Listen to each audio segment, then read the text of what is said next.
Hi, this is my video for educational leadership. It's called Race, Class Access, Gender, and Equity. My name is Martina Cahill. I'm just going to jump right in. The first article I chose for inclusive leadership was John Wooden and Stephen R. Covey, and it was called Servant Leadership, a Commentary. And my kind of big takeaways from it were the keys to promoting success and mental toughness do not lie in what we typically picture with a coach of the autocratic, authoritarian, or oppressive styles, picturing your coaches yelling all the time. It laid more in the coach having a servant leader type of leadership and their commitment to inclusion and trust in a combination with the serving attitude. So the idea is that they're trying to include all the athletes and the people in the leadership scenario to feel included in all the decisions. So the coach is part of the team as opposed to just telling the team what to do. There was some more talk about benevolent dictators where they kind of have both, but where they kind of are still doing that kind of dictating and yelling and your typical coaching behavior, but they still work to seek out to serve their athletes rather than just be served by their athletes. And Wooden's philosophy kind of aligns with that, where he was more in the benevolent dictator category. He still had a unique coaching style, but he was clearly committed to building trust and including all his athletes, where everyone felt loved and cared for and respected him and knew that he was part of the team and not just telling them what to do.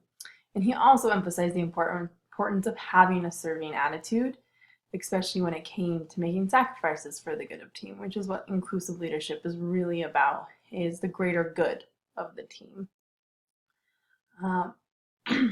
The next article or video I chose was by Rosalinda Torres. She was actually the same video I did at the beginning of the semester, but I chose to include her video again because when I saw this assignment, I immediately thought of her video because she talked a lot about how successful leadership companies used their biggest success factor was diversity. So I have some takeaways and I'll kind of get into that. But she said great leaders need a capacity to develop relationships with people that are very different from themselves.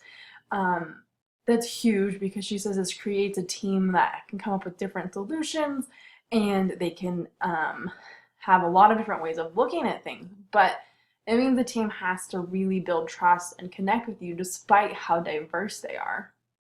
And this team can come up with more solutions because they trust and connect with you, and they also have a ton of different ideas.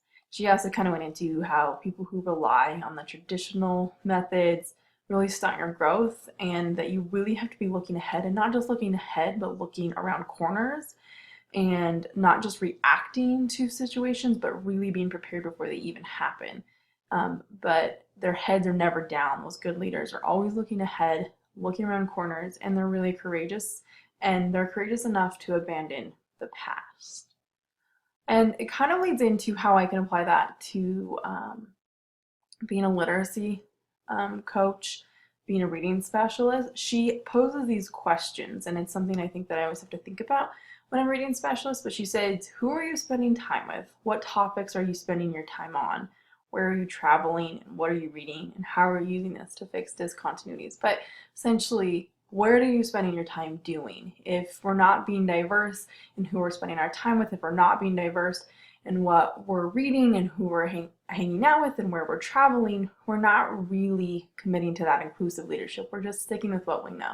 So as a reading specialist, I always have to be thinking about how can I apply this inclusive leadership by asking these questions and making sure I'm doing this and spending my time in these diverse scenarios so that I can learn from other people and they can learn from me.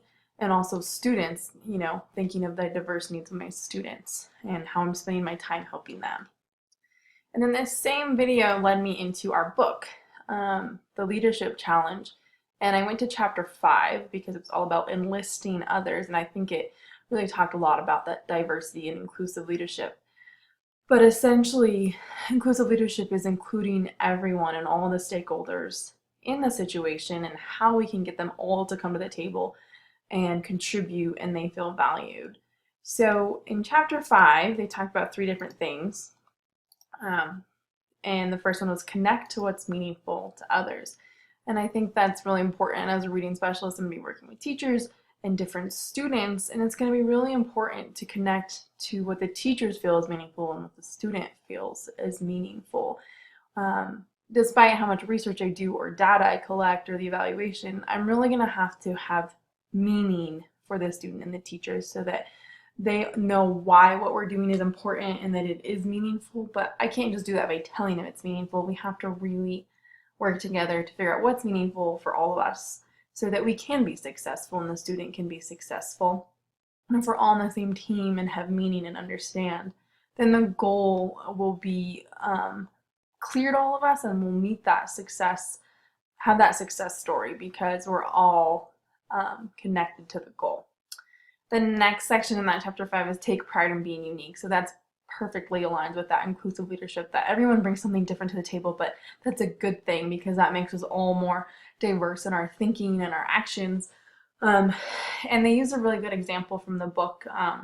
There was a woman, Lena Chen, who worked as a leader in a research lab in UCLA, and her employees talked about how she didn't just come in and tell them what to do or even just how to do it. She would come in and explain why their research was important, why taking care of the equipment was important, what their goals and what their definition of success was. So instead of just telling them what to do, the employees knew why what they were doing was important and why something that seemed really small could make a huge difference in the success of the company and the success of their goals. So by including this same mentality to being a reading specialist, it's really important that I tell students and the teacher why what we're doing is important and how they're unique and how this is a good thing and how we're going to use that, and making sure that they value the goals and they value their uniqueness so that in the end we're all contributing to the goal and we have that success, kind of like that example.